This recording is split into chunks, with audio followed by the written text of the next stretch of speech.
Hello and welcome back to the Peach State Prime Transformers channel. I'm Warren, and a couple videos ago I made reference to, or a video about me reorganizing my Transformers room / office where I currently am. And my first video really focused on the shelves behind me, which I referred to as my 84-85 Autobot collection. And I'm not talking so much about the actual toys that came out that year, but the characters that were introduced to us that year, whether it be through toy form, through the classic cartoon, or even comic book form. And then even those who are kind of retroactively worked in, such as, see, we got Holler. Whoop. Where's Holler? Well, you see him behind me. It's okay. There we go. It's weird looking at a mirror image here. And then you got characters like Windblade and Nova Prime. So, you know, I kind of put all those, you know, characters that kind of fall into that category onto the shelves behind me. And I really showcased that in my previous update to my display revision. And today I'm going to do a similar video, except we're going to be looking at the Decepticons, also from 84-85, and, you know, kind of retroactively worked into that time frame. And might throw a couple other little sections in there since, and I think I made this comment last time, is it really seems like there's a lot more Autobots, and I guess there always was, but I never really noticed it until I started reorganizing my collection, at least between 84 and 85. Unless you count the individual Constructicons, and then maybe it's more matched up, but anyway, so let me show you what I got for Decepticons from 84-85, and like I said, kind of go on from there, so stick around. Alright, so this is the overview of my current Decepticon shelf. Again, what we'll call pre-movie. And we'll take a look at the top shelf here. And again, these are more, you know, at least what I have in my collection currently, what I consider kind of the definitive versions. You know, there's always those classic vintage Transformers that'll never be replaced. But as far as, you know, looking like show accurate and really representing the character, this is who I have, you know, in place on what I call my main shelves. So, of course, we start with Megatron, who's large and in charge up front there. Of course, that is the Studio Series 86 version. Over here to my right, I have the original three Seekers, Starscream, Skywarp, and Thundercracker. And these are the Earthrise versions, if you can't tell.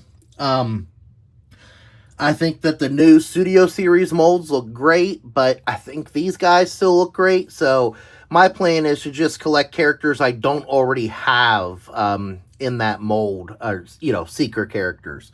Over here to the left, we have Soundwave. And this is not the most recent Studio Series Soundwave. This is the one that came out around Earthrise. Originally started as a Walmart exclusive that was hard to find, and then found its way out to regular retail a couple years later. And then, of course, I have Laserbeak perched on his arm. The Ravage that actually came with this set, or was intended for this set, is what's in Soundwave's chest. I do have a Ravage that I think is far superior up front here. This is the Ravage that came with Hound back in one of the earlier Generations / Universe. I forget what they were calling it at the time. But I always thought this one looked better, at least in the Panther mode. And then, of course, I got Studio Series Rumble and Frenzy behind him. And then over here to the left, I got my reflectors. So I have both the Siege, you know, all three, you know, three of these guys merged into this one. Then I got the set that was intended to look more like the toy, and I did an individual video on this. Then I got Crimzeek there. I figured, you know, they all kind of fit into that aesthetic of this time frame, so why not display, the combined forms and then one, of the, I'll call the troop builders that we saw in the show, because you always had that trio. And then lurking back behind all this, we have Shockwave. Now, as I'm sure you could all tell, this is not the Siege or Studio Series Shockwave. This is authentic Shockwave. I like the Studio Series. I may end up upgrading to it, but honestly, as far as the robot mode is concerned, I mean, yes, the chest here is very solid versus being, like a clear, but I kind of like it. And I know it's a toy intended more for kids, and it turns into like a spaceship kind of, that you can, turn upside down and it's a laser gun. But I always liked just the proportions on this guy. The head is actually much larger than the Studio Series mold they're using.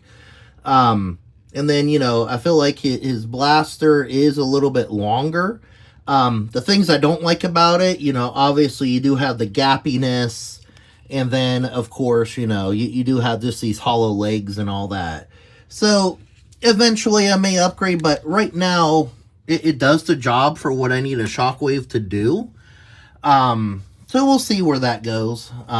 Maybe I'll get a good deal. Down here is my, second shelf. We're getting more into 85 here. So, of course, you can't overlook Devastator here. This is the Combiner Wars Devastator, so not the Studio Series. I like the Studio Series just fine. My son has it. But I had this one before Studio Series came out, well before. And, he's big. He's Titan class. And it's hard to want to replace that. I have considered getting the Studio Series, to put in robot mode around him, even though it'd be a little proportionally off, but I may still do that one day. Over here on the right, I got the other Seekers. So you'll notice I have Thrust and Dirge back here. Those are the Earthrise / Legacy molds, based off of these molds here. I forget exactly what generations line they came out in, but I don't know if anybody's keeping track anymore.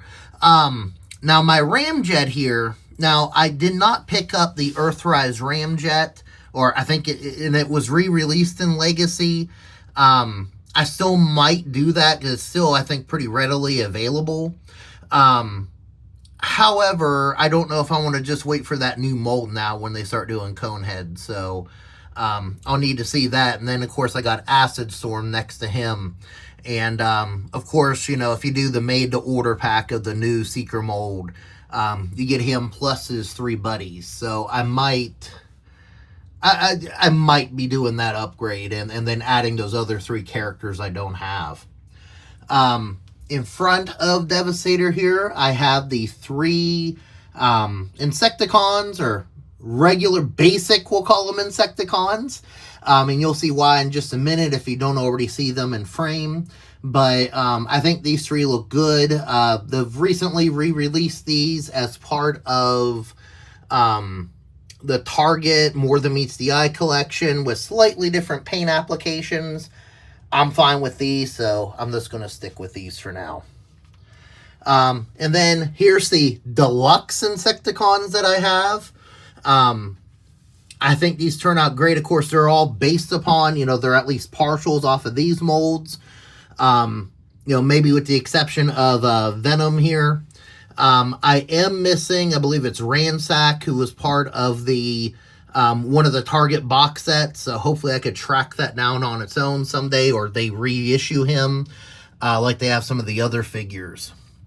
I do have my Astrotrain and Blitzwing back there. Blitzwing is the Titans Return release, where he does have a headmaster. Honestly, the subsequent releases, I haven't seen much difference besides the headmaster gimmick. Yes, it is 2 totally different molds, but I'm happy with this one. He looks like Blitzwing. And this is, Oh, which Astrotrain is this? This came out, I want to say, around Siege or Earthrise, maybe. It was the one before the new Studio Series mold, and I think this one looks superior. It's just nice, big, and bulky, and again, just don't really have a need for the other purchase. I think both of these stand in pretty well. Going down another level. Oh. So these, obviously, you see I have two combiners back here. These are the Combiner Wars versions. I got Bruticus here. And then, of course, I got Menosaur, which I really should probably upgrade that Menosaur to the new version. I love Combiner Wars. I did when it first came out, and I still do. Some of them were better executed than others. Like, I think Bruticus looks pretty good. I mean, obviously, the new versions out there are a little bit bigger. But, you know, these are good stand-ins for me for now. And, you know, I was trying to collect the G2 Bruticus, which, of the new mold. So, hopefully, I'll be able to complete that. I saw Wild Riders coming out, and hopefully Motormaster not long before that. I have Jhiaxus here, / Darkmount, I believe was his official release name. They did redo him not too long ago as a, I think, an online exclusive, as a leader class, a partial off of the current Galvatron mold that we had in Kingdom and several different Studio Series releases now. This one still looks pretty cool in my opinion, but might not mind getting that bigger one sometime. Got Nightbird here, who, of course, oh my goodness, that's embarrassing. I'll have to get that later, that little bit of dust hanging from her. I did use my duster on these, but I missed a few places. You got Prime Knockout next to her. Now, obviously, Knockout was not an original G1 Transformer. He's from Transformers Prime. But, you know, in terms of, you know, kind of, you know, having a primary display of Transformers and kind of slotting in where they would be if they were in G1, you know, he would probably fit around 84, 85 since, you know, he was around when his Megatron was around. Plus, this release really did take that G1 aesthetic to him. And that's very much the same for Slipstream here. Oh, I got it right. And, of course, you know, different from the other Seeker molds, but, again, that thing should fit right in, because Cyberverse, you know, it was Megatron versus Optimus, so, you know, why not? And you probably noticed, I do have my Legend / Core class Insecticons in the back. I put those here because, you know, the Insecticons can duplicate themselves into an army, kind of troop build. So I figured, why not? And, you know, these guys up here, and I did this in my Insecticon video, I spoke about this, but, you know, these are the primary Insecticons, and these would be their clones down here. And, you know, the thing that was always interesting is, because of the time of release, all three of their chests are completely different. You have more of a gold on Bombshell, that's opaque. You have a yellow on Shrapnel, that's opaque. And then a clear yellow one on Kickback. And then down here at the very bottom in the shadows, I have kind of what I call my heavy hitters, or the more, I guess, serious threats, or mystical origins. I don't know what you want to call it. But so I have in the very front here, I have the Fallen, who, of course, you know, at the time in the IDW comics when he was introduced, you know, it was before everything happened, you know, the war, and kind of in historical Cybertron, so 84, 85 seemed appropriate. Plus, you know, in more modern fiction, you know, he's the one that influenced Megatron / D16. You know, he inspired the Decepticon logo and all sorts of stuff behind the scenes. Then I do have over to the right, this is my Nemesis Prime. I like this one as, you know, my definitive Nemesis Prime because I don't have this version of Optimus in this mold. So I'm able to keep him a little different. This is the one where there is a Nemesis Orion Pax inside. I forget what they officially named him. But I think it's a great figure. I think this is from Power of the Primes, maybe? Again, it's all Generations to me. But I figured, okay, yeah, because Nemesis Prime would have been 84, 85. Fiction changes radically with him. Sometimes he's Nova Prime, reformatted. Other times he's an experiment or from a different universe. But it's always Nemesis Prime versus Optimus Prime to make things interesting. So, of course, he would be in this time frame. And then over to the left, I made the decision here to include Scourge, Robots in Disguise Scourge. And, you know, he was kind of a proto Nemesis Prime when his character was introduced in Robots in Disguise 2001. But, you know, with vastly different origins than, you know, the Scourge from G1 or even Nemesis Prime. So I figured, you know, he's kind of a character in his own right, even though he does resemble Optimus Prime, albeit in a more G2, you know, scheme here. But, you know, he can resemble Optimus Prime, but be a little different. So I like fitting him in here with the Fallen and Nemesis Prime. You know, they kind of, to me, they kind of go together as this devious trio. And I could see them all, I won't say get along well, but scheming together. All right, now I actually am going to show you up above my 8045 Decepticons, and we go somewhere completely different. This is my G2 generation shelf.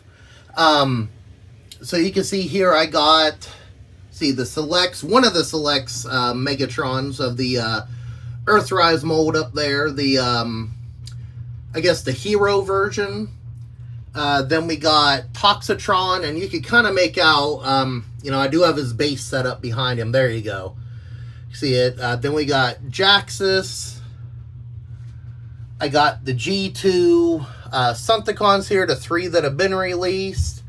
Alongside G2 Ramjet, Cloudraker, and Sandstorm. Again, different from the Autobot Sandstorm. And a lot of these were the Walmart exclusive Legacy line. You know, you got Watermelon Mirage there, Bright Orange Jazz, Sideswipe. You got that Tiger Force Grimlock there, and oh, what's his name? This dude right here. But anyways, what I did, because I like them all together, you know, especially with the cool colors. Even Jhiaxus has, you know, the bright yellow and some green on him. That's kind of garish. So they all go together. So I needed a little bit of extra space here. I really wanted it kept to one shelf, but I still wanted everything spread out enough to where you could see the characters, not just stacked one behind each other. So these little risers here, these little shelves came in handy.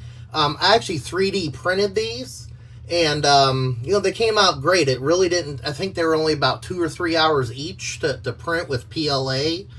So definitely not bad. And then over here to the left, kind of on this shelf, you know, going across the room here, these are my Diaclone and pre-Transformer inspired Generations figures.